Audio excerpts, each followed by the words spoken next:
everyone! 皆さんこんにちは。How are you today? お元気ですか? I hope you're all doing great. How is your Japanese study going? Thank you very much for your support and studying with me right now. If this is first visit to my channel, welcome! ようこそ! I'm a qualified Japanese teacher and I upload videos to help you improve your Japanese level. So if you let me be on your Japanese study journey, that would be great. And I would really appreciate if you could give me thumbs up, comments down below, and subscribe my channel. Today, I would like to talk about something that many of us struggle with when learning Japanese, which is kanji. Some of you might find hiraganas and katakanas relatively easy to remember. But when it comes to kanji, oh boy, that's a whole different story, right?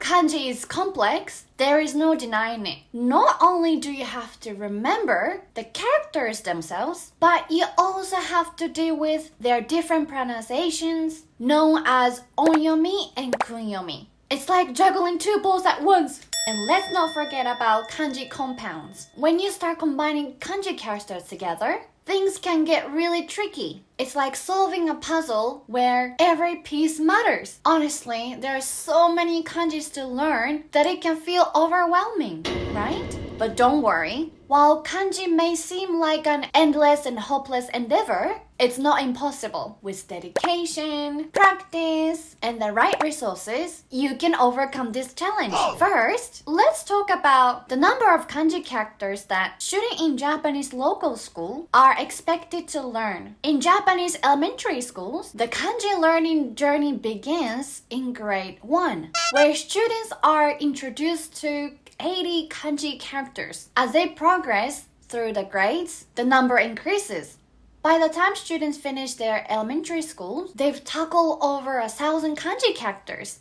That's quite an accomplishment. But the kanji journey doesn't end there. In junior high school, students continue their kanji studies, learning around 1,000 additional kanji characters over the course of 3 years. Now, some of you might be thinking about taking JLPT, Japanese Language Proficiency Test. Well, let me give you a breakdown of the number of kanji characters you'll need to know for each level. For JLPT N5, the lowest level, you'll need to know around 100 kanji characters. Moving up to N4, it's about 300 kanjis. N3 requires around 350 kanji characters, while N2 demands a whopping 1,000 kanji characters. To put it into perspective, reaching JLPT N2 level means covering all the kanji characters taught in Japanese elementary school over 6 years. That's no small feat. As a native Japanese speaker myself, I understand just how challenging kanji can be to memorize and pass tests on. So to all of you there who are tirelessly working to master Japanese language, 素晴らしい素晴らしい本当に素晴らしい頑張ってるね Thank you for your dedication and perseverance. Keep up the good work. Now that we have an understanding of the number of kanji characters we need to master, let's delve into the most effective and fastest ways to learn them. But before we dive into that, I'm curious. How have you been studying Japanese kanji? Have you ever found yourself endlessly writing same kanjis over and over again, hoping they would stick in your memory? Let's talk about a more efficient way to tackle these intricate characters. While repetition has its merit, mindlessly copying kanjis, it becomes more of a mechanical task rather than an engaging learning process, and it won't necessarily help you remember them. So, what are effective ways to learn kanji? First, master hiragana and katakana. Understanding hiragana and katakana is fundamental for reading and writing Japanese because they represent the phonetic sounds of the language. Nevertheless to say, Japanese seems like a daunting language to tackle, especially when faced not one, not two, but 3 different scripts to learn. First up, As you know, we have hiraganas and katakanas. These two scripts each consist of 46 characters. And here's a fun fact. Every hiragana character has an equivalent katakana character with the exact same pronunciation. Did you know that? Hiragana is used for Japanese native words and grammatical elements, while katakana is commonly used for loan words, onomatopoeia, and emphasis. It's like the italics of Japanese. But here's where it gets tricky for many learners. Some katakana characters bear a resemblance to hiragana characters, causing confusions. For instance, u in katakana looks a lot like a u in hiragana, and the list goes on, like this. So how can we make sense of this jumble? Well, let's break it down by recognizing similarities and focusing on key characters. Take a look at these pairs. U and wa, ku and ta, a and ma, and so on. By identifying these patterns, learning becomes much more manageable. Now, here's a pro tip. Don't overwhelm yourself by trying to memorize everything at once. Start small. That's a key point. Start small, maybe 10 characters a day, and build from there. Consistency is key. And remember, practice makes perfect. Whether you're a fan of Pokemon characters or a foodie at heart, find ways to make learning fun and relevant to your interest. And I really recommend that you immerse yourself in Japanese texts, starting with children's books. They're filled with hiraganas and katakanas, accompanied by furigana for any challenging kanjis. Especially, I would like to recommend children's picture books. Ne, ehon. Ehon means picture books. Some of you might feel like, picture books are for only children, it's for kids. But there are also a lot of benefits there for anyone who are learning Japanese language as additional language. Picture books are not just for entertainment. They're very powerful tools for learning. Children's picture books are filled with vibrant and engaging illustrations that help students visually memorize simple basic words that you need to know for daily use. And like I said, children's books, especially when you just started learning kanji or when you're struggling with memorizing all the kanjis, you don't need to feel really stressed when you're reading children's books. Because in children's books, usually they have furigana.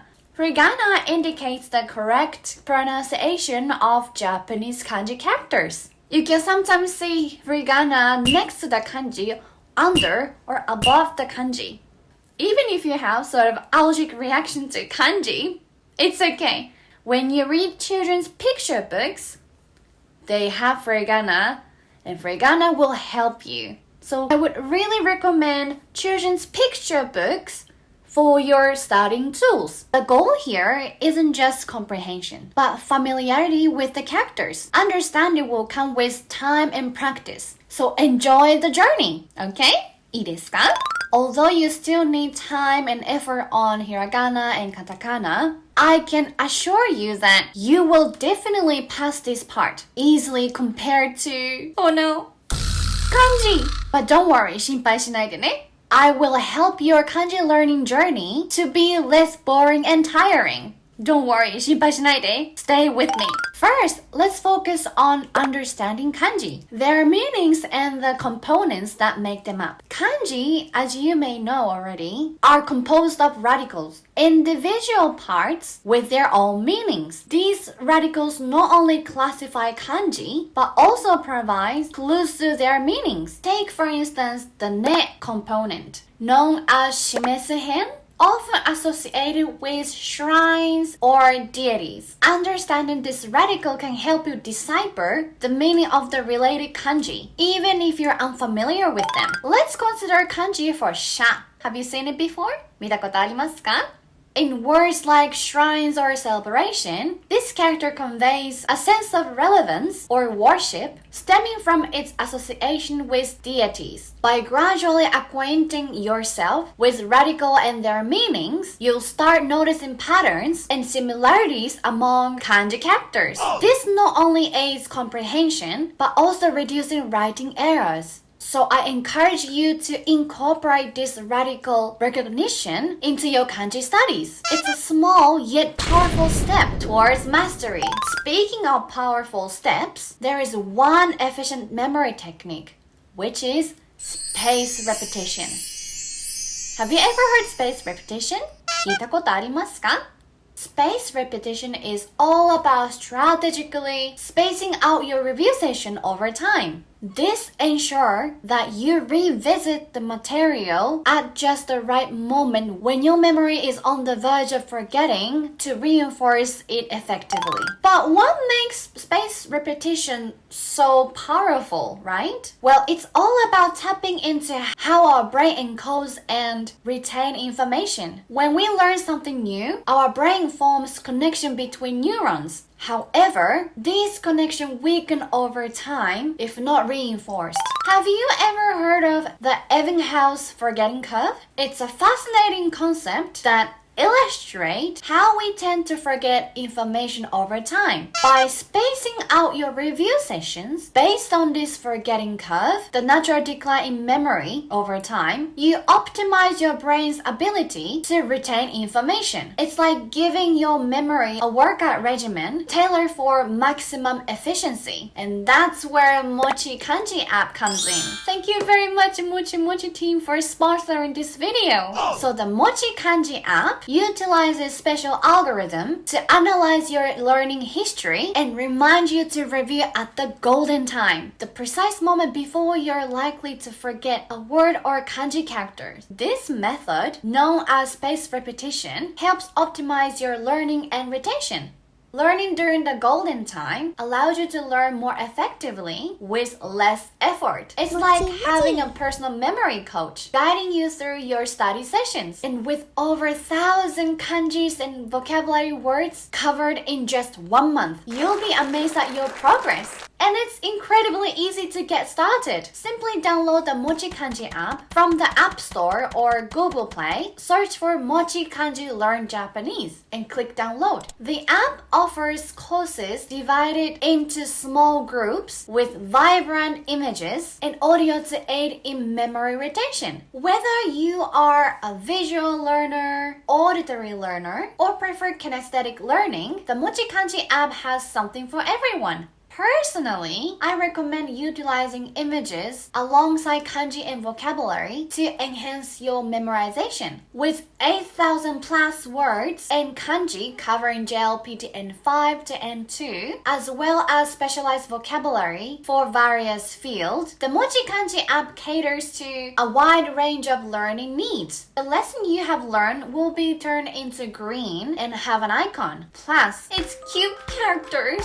Kawaii, kawaii character and engaging sounds make learning fun and motivating. I really like these cute characters and sounds. I really do like it. I'm sure you like it. Also, what I like about this app is that they have flashcards ready for you to revise and memorize kanji and vocabulary. So say goodbye to the tedious task of creating your own by hand. The app has done the heavy lifting for you, providing ready-to-use flashcards complete with images, audio, meanings, and example sentences. Let's review lesson. After your countdown timer is up, it's time to review learned knowledge. MochiKanji offers various reviewing puzzles, including reading, writing, listening, so you can revise words in a comprehensive way. MochiKanji doesn't just let you scribble down kanji characters haphazardly. The app ensures you write each kanji characters neatly and accurately before moving on to the next, promoting a disciplined and effective learning process. As you can see, MochiKanji guides you through each step of the writing process. This gradual approach allows you to build confidence and proficiency in writing kanji characters without feeling overwhelmed. Not only that, MochiKanji offers daily conversation with two cute characters, Mochi and Michi, to help learners gain more input and increase their reflexes in Japanese communication. Also, you can use MochiKanji app as your dictionary too. You can type kana, romanji, or kanji, and you will be able to see meaning, pronunciation, example sentences, and so on. You can also save the vocabularies that you looked up into your notebook, then review at the golden time. The app categorizes your vocabularies and kanji into 5 different levels, ranging from level 1, where you've just learned the material, to level 5, where it's firmly embedded in your long-term memory. The color-coded bars help you visually track your progress, with level 1 represented by red and level 5 by a deep, satisfying dark blue. You can check your learned words in a digital notebook. Also, to pique your motivation in learning kanji, let's join Mochi Garden, where you plant a tree and take care of it by achieving goals every day. And don't forget to join Mochi event to get special gifts monthly. As I explained, MochiKanji app has a lot of functions that help you learn Japanese maximally, and this app is designed to help you use your limited time wisely and effectively. すごいでしょ? I know it takes time to master Japanese language, and especially kanji can be a big hurdle for many students. I know, but I want to encourage you to keep going. 頑張ろうね. Finally, let me explain the importance of stroke order when writing Japanese characters. And yes, that includes hiraganas, katakanas, and kanjis. All these 3. As you know, language is a powerful tool for conveying emotions and thoughts. And throughout history, people have pondered over how to write efficiently, neatly, and in a universally understandable manners. And the stroke order is the key to smooth, fluent writing. By following the prescribed stroke order, you not only write characters more gracefully, but also increase your writing speed overall. Plus, since similar radicals often share the same stroke order, learning new characters becomes less daunting. It's like uncovering different variations of a familiar pattern. But here's the real kicker. Mastering stroke order isn't just about penmanship. It can also enhance your memory and learning efficiency. When you write characters smoothly, you're more likely to remember and reproduce them accurately. This frees up mental bandwidth, allowing you to focus on other aspects of language learning, such as listening and reading comprehension. Now, let's talk about the strategy. Whether you're tackling language learning or any other endeavor, consistency is key. Visualize your goals, break them down into manageable tasks, and stick to a steady rhythm of study. Remember, 覚えといてね. It's better to study for short periods every day than to cram for hours at once. Sure, it might feel challenging at first, but trust me, 信じて, trust me. Once you establish a routine, progress will become second nature. So to all the learners out there watching this video, I have one last message. You've got this. Keep pushing forward. Stay consistent. Okay? Stay consistent. You can do it. できるよ。みんなだったらできる。みんなで一緒に頑張っていきましょう。Thank you very much for watching this video. I hope you like it. I'll see you next time. Bye bye. またね。